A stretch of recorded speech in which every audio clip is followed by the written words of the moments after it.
So it seems to me your advice, I want to come back to that, Megan, but your thought, or one takeaway from all of this is, if you're running a nonprofit now, you ought to be spending a lot of time trying to figure out how, in fact, you can create a social network on the web that can be supportive of what you're trying to do. Well, certainly nonprofits are trying to figure out how do we, there will be winners and losers in this shift. How do we avoid sort of falling behind as this shift towards online activism and online fundraising takes place? And I think that nonprofits are actually pretty good about trying to understand how to not fall behind. The interesting question is, how do we use this shift not just to preserve the size of the sector, but to grow the sector, right? Because I think that potential exists, the potential to engage smaller value donors who currently are not getting touched by the system because it's too expensive to reach them, the potential to engage younger donors who currently aren't getting touched by the system because they move once a year and they've already had 6 addresses and they can't donate that much money, so it's their cell phone number changes all the time. They're not really checking the mail, they're hanging out on Facebook or one of these networks. So the question is, one of these other networks, the ones we don't talk about. So then, the question is, how can these technologies be employed to take a $300 billion sector and turn it into, a $400 or $500 or $600 billion sector? Right. I was going to say, we talked about power. I actually think the biggest and most important thing is, I would say, empower. Because I think that, if you think about the teachers we were just talking about in education, how do you stop it being a zero-sum game and we say, this is what we want to do, and how do we come together with this huge breadth of talent that we need to be empowered to have a dialogue, have the tools or whatever it is to move forward. I mean, one of my favorite things in the world is Wikipedia, and that's 30 people here in San Francisco and a ton of amazing volunteers. And together, through this thing, we've empowered ourselves to communicate world knowledge to each other in tons of languages. And so, I think that is, and transitioning ourselves and thinking about empowering ourselves to work together. If you take the Harvard Business School example, well, maybe not every nonprofit can have somebody from HBS who's gone there, but maybe the people who've been to HBS or other places or have skills can go and work in the nonprofit sector, even in a volunteer capacity.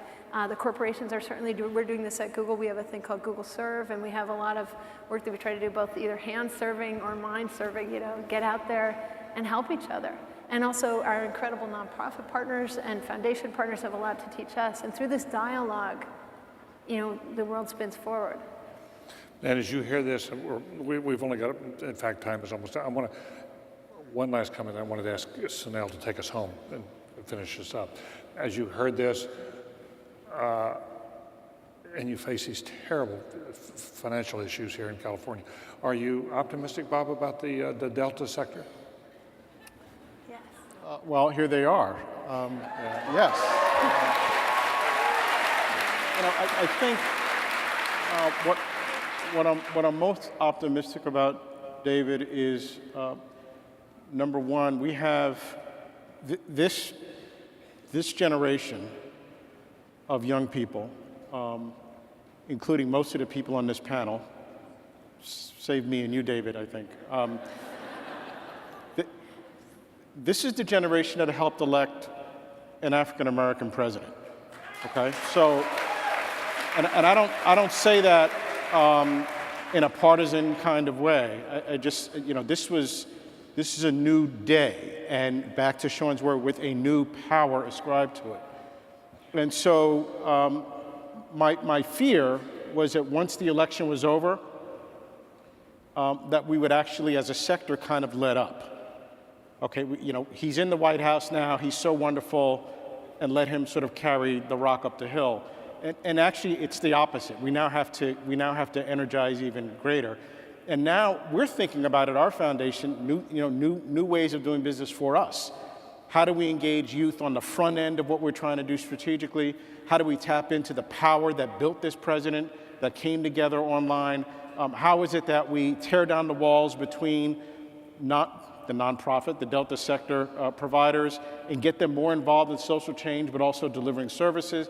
How do we tear down the walls between corporate sector and corporate philanthropy, the Googles and the Home Depots and the Bank Americas of the world, and what has up until now been closeted mainstream philanthropy, where we kind of do our things really quietly but never talk to anybody.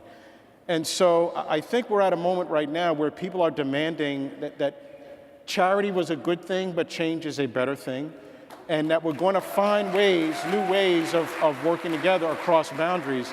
So I'm pretty darn optimistic. The last point I'll make is, case in point, the end of last week, I received a communication from a state legislator asking us for a mega $1 million check to the state of California to bail out a health program that's going to be cut. Okay, so We're asking you for this. yes, us, the foundation. Okay, so now we can either give the state of California $30 million to save this program, or we can invest that $30 million in the innovation, infrastructure building kind of ways to change business. And I think you know where we're probably going to land on that one. But this is a powerful, powerful moment, and we're just trying to run and catch up. We're not leading it. We're just trying to chase the thing down. But it feels like a very powerful moment from our vantage point, and thrilled to see all these folks here today after 5 o'clock in San Francisco. This tells you that folks care about this because they're not gone. Terrific. Okay, so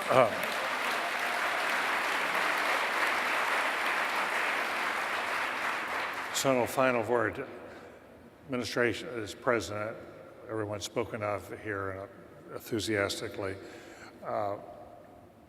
He's clearly inspirational force, has his heart set on, along with Michelle Obama, in trying to move this forward, and yet has an economy which is going to be very stubbornly difficult for the next couple of years.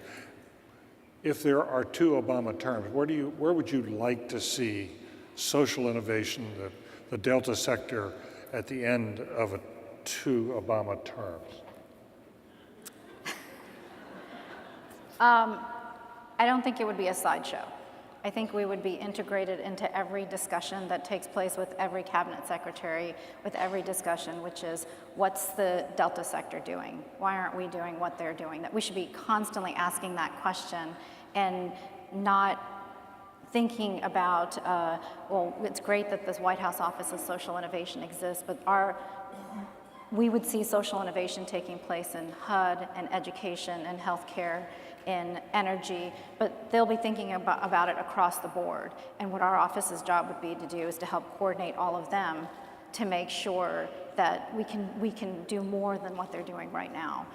Right now, we're one office working very hard with the Corporation for National and Community Service, and they've been doing a lot of the yeoman's job on this.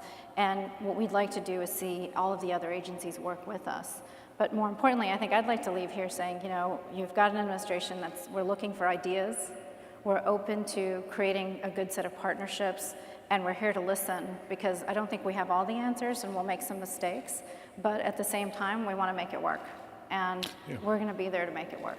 Do you think, for my generation, President Kennedy was always remembered as the man who inspired almost a whole generation to believe in public service? And it left behind an enormous legacy well beyond his presidency, people who entered government or did many other things out of a sense of idealism. Do you think President Obama part of his legacy could be to bring a new generation into service? Yes, and something he strongly believes in. You've heard the First Lady talk about it, you've heard him talk about it. It's not just bring a generation into service, but that service will be an ethic of everything that we do. So from K through 12 through all of our lifetime, it's a lifelong service. It's not just service episodically, but it's service as a lifelong method of how we operate. And that's something that he believes in, it's something that the administration believes in, and it's something that, if you ask, to answer your first question, it's something that we hope when we leave in 8 years that it will not be a conversation, it'll be something that we do. Good. Okay. On that note, thank you very much for all of you. Thank you. Thank you. Thank you. Thank you. Get out of these chairs.